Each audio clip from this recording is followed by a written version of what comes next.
Himachal news 24/7।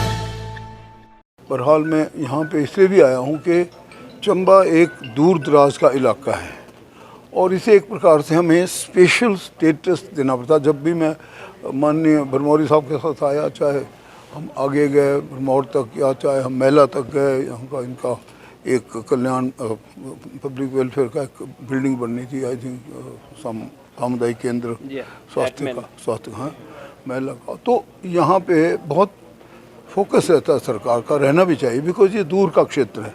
तो स्वास्थ्य की सुविधाओं में अगर मैं तो कोई टेक ओवर करने के विद इन ए वीक मैं अपने यूनियन हेल्थ मिनिस्टर के पास गया था, मांडविया जी को मिले, मनसुख मांडविया जी से बात करी। मैंने सबसे पहले एक ही बात कही कि हमारी बहुत सी कमियां हैं हमारे प्रदेश में स्वास्थ्य के लिहाज से जो मैं देख रहा हूं।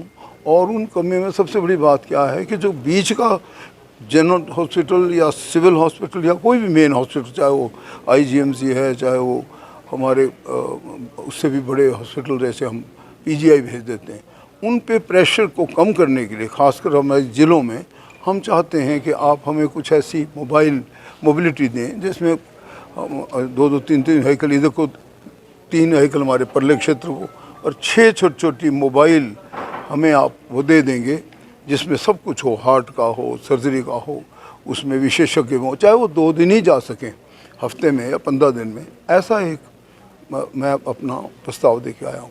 वो किस लिए दिया? क्योंकि ये जैसे क्षेत्र हैं, इन पे चाहे हमने कोई शायद 49 करोड़ भी दिए हैं, और जब चंबा का तो मैंने कहा सर हमारे पास चंबा, हमीरपुर और नाहन, ये 3 मेडिकल कॉलेज ऑलमोस्ट अधर में लटके हैं और इनको पूरा करना बहुत आवश्यक है। ये मेरी पहली डिमांड, मैं लिख के भी दिया उनको और बताई भी, और वो बहुत ही मैं समझ नेक इंसान लगे मुझे। उन्होंने कहा खान साहब आई एग्री, मैंने लगभग आपका पूरा क्षेत्र देखा और मेरे दिमाग में है कि जैसे ही मुझे WHO से इस प्रकार की संभावना मिलती तो मैं सबसे पहले आपके क्षेत्र को।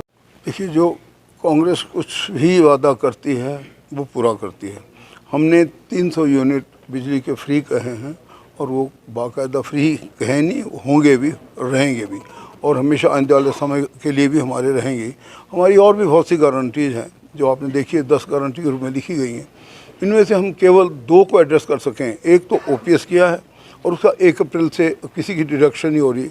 हाँ, जो NPS में करना चाहे वो अलग है, क्योंकि आप देख रहे हैं ये कुछ एक पोजीशन है जो रूल पोजीशन के मुताबिक OPS आरंभ हो गया है और इसके लिए पूरे इंतज़ाम कर दिए गए हैं। इसी प्रकार से 1500 रुपये का भी 1,36,000 महिलाएं जो हमने चिन्हित की हैं, हमने 4 या 5 ब्रैकेट बनाए, सबसे नीचे के ब्रैकेट से हम शुरू कर रहे हैं और इस प्रकार से ऊपर चलते जाएंगे। और सारी की सारी गारंटी जितनी भी आपकी हैं वो इसलिए भी समय लग रहा है ना। देखो, अगर मान लो किसी ऐसे व्यक्ति को हम लाभ उठाएं जिनको नहीं मिलना चाहिए तो मिल गया, और जिनको मिलना चाहिए मान लो वंचित हो गए, इस करके थोड़ा सा समय लग रहा है। हमने ये मल्टी फैसिलिटी हॉस्पिटल बनाया, ऐसे ही जैसे आपके यहाँ बन रहे कोई भी हॉस्पिटल बनेगा। चाहे मैं हमीरपुर में गया, मैंने कहा भाई अगर आपने नहीं भी प्लान किया तो जो दूसरा ब्लॉक है उस पर एक ऊपर हेलीपैड जरूर बनाना।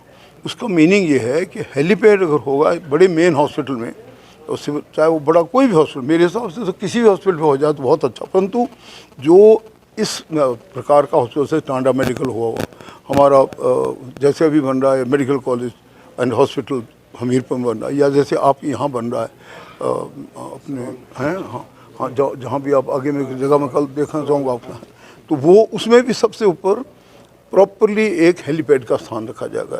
एक ऐसे ही सोलन में मैंने कहा, वो पहले वाले ब्लॉक में भूल गए थे, मैंने कहा था ये बहुत प्राथमिकता की बात। वो क्यों ज़रूरी है? कोई इतना नेसेसी इवैक्यूएशन का केस हो तो हम कैसे करेंगे? देखते देखते प्राण चले जाते हैं, परंतु हम कम से कम टाइम गैप पूरा करते हैं। अगर हमारे पास होगा तो हमारे जितने कमांड हॉस्पिटल होते हैं फौज में, इन सब कमांड हॉस्पिटल वो होता है, और कमांड हॉस्पिटल में वही चीज़ जाएगी जो इमरजेंसी का होगा, जो वाकई जिसको स्वास्थ्य की रक्षा करनी चाहिए। तो हम इन जैसे ये हॉस्पिटल यहाँ का होगा, इस पर भी हम एक हेलीपैड ऊपर बनाएंगे। असल में कभी कभी तो मैं सोचता हूँ कि हम आइंदा को एक भी बच्चा आउटसोर्स के नाम से लगाएंगे, क्योंकि मुझे अभी तक लगा मेरे पास कम से कम भी कोई 1000 से ज़्यादा डेलीगेशन आ चुके होंगे इतने छोटे समय में, 100 दिन में, और वो सब के सब बच्चे, इनको किसी भी प्रकार की कोई श्योरिटी नहीं है कि चाहे 15 साल से वो है, चाहे वो 10 साल से है, चाहे 5 साल से। पहली चीज़ हम ये करना चाहते हैं कि हम किस प्रकार से उन बच्चों के भविष्य को सुरक्षित कर सकते हैं। ये सरकार की थिंकिंग में है, प्राथमिकता भी है। और अगर हम किसी भी प्रकार से उनका बजट का प्रावधान हो जाता है तो हम उन बच्चों को ऐसा नहीं छोड़ेंगे कि सड़क पे अब अभी जाओ, परंतु इतना ज़रूर है कि उनको किसी भी प्रकार से ऐसा नहीं लगेगा कि वो सुरक्षित नहीं है। उनके लिए भी हम कुछ ना कुछ नीति अवश्य बनाएंगे और आइंदा को शायद हम आउटसोर्स में ना रख के हम प्रॉपर कॉन्ट्रैक्ट पे बच्चों को रखेंगे। मेरे को तो ऐसा आभास हुआ है, प्रॉपर उनको पता होना चाहिए भी मेरा करियर भी है कुछ के। देखो ना, वो आउटसोर्स रख दिए, बेचारे 15-15 साल से बैठे हैं, नोबडी इज बॉदर। हमारे पर बहुत बड़ा कर्जे का बोझ है, उसको भी हटाना है। जैसे कई बार माननीय मुख्यमंत्री जो आपने देखा, जो 18 और 27 साल के बीच में कैरियर भी उनको हम देंगे, नौकरी भी हम देंगे, जो नहीं मिल सकेगी नौकरी उनको 3 बिस्वा ज़मीन भी देंगे। ये हमारे एक्ट में पास हो गया, मैंने टेबल किया था इस एक्ट को।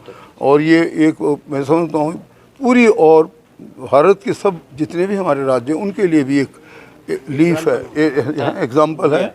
और ये इतना बड़ा एग्जाम्पल है कि अभी तक किसी ने वो नहीं किया है, कहीं भी अभी तक नहीं हुआ है। हमारी मतलब विधानसभा में पारित हुआ है और ये मैं समझता हूँ कि ये एक बहुत अच्छी बात है, समाज में समरसता आएगी। कि वैसे हाँ, वैसे तो मैं समझता हूँ कि अवधि देना बड़ा मुश्किल होता है, पर मेरा अपना मानना है कि आई थिंक विदिन 1 साल के बीच में तो मेरे को लगता है पूरा होना चाहिए।